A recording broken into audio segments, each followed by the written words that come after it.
মদিনাতে হাসা যায় না। মদিনার মসজিদে বসে কোরআন তেলাওয়াত করলে মনে হবে আপনার তিলাওয়াত যেন রাসূলুল্লাহ শুনছেন। রাসূলুল্লাহ থাকলে হয়তো পাশে এসে নিঃশব্দে বসে পড়তেন। আপনি রাসূলুল্লাহকে দেখে কি করবেন না করবেন বুঝতে না পেরে কিংকর্তব্য বিমূঢ় হয়ে সলজ্জে থেমে যেতেন।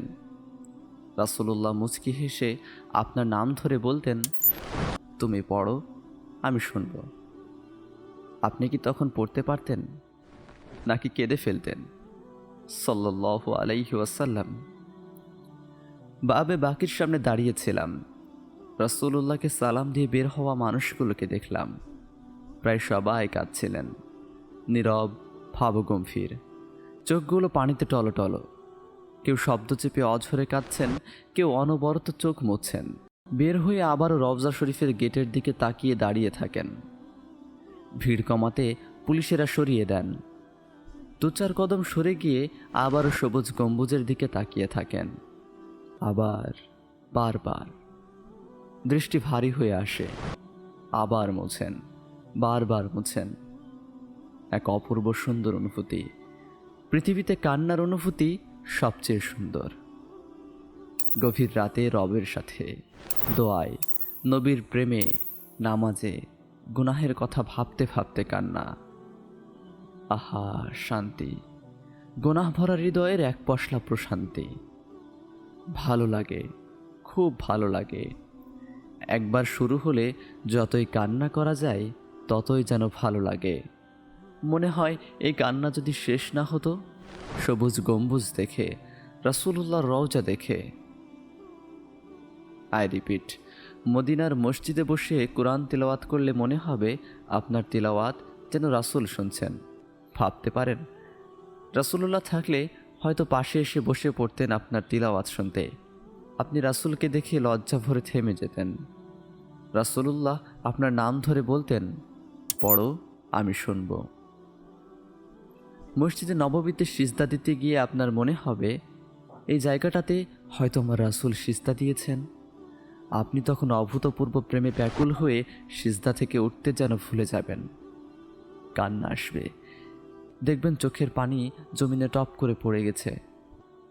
মদিনায় বসে যখনই ভাববেন এই জায়গাটাতে হয়তো আমার রাসূল বসেছেন, হেঁটেছেন, সাহাবীরা বসেছেন, হেঁটেছেন, আপনার চোখ ভিজবে। হাঁটতে হাঁটতে মনে হবে যে পথে আপনি হাঁটছেন এই পথে হয়তো রাসূল হেঁটেছেন, সাহাবারা হেঁটেছেন। আপনি এদিক সেদিক তাকিয়ে হুট করে প্রেম ভরে পথের রুক্ষ বালি মুঠি ভরে নেবেন। মনে হবে হয়তো আমার মুষ্টির কোনো বালিকণা রাসূলের পা মোবারকের স্পর্শ পেয়েছিল। অজান্তেই ভারী হয়ে আসবে অনেক দিন শুষ্ক থাকা আপনার দু চোখ। মসজিদে নববীতে বসে হাদিস পড়লে, হাদিসের হালাকায় বসলে মনে হবে হয়তো ঠিক এই জায়গাটাতে সাহাবীরা এভাবেই বসতেন। রাসূলুল্লাহ ওনাদেরকে হাদিস শোনাতেন। আজকে আপনি এসেছেন কিন্তু রাসূল নেই, সাহাবারা নেই।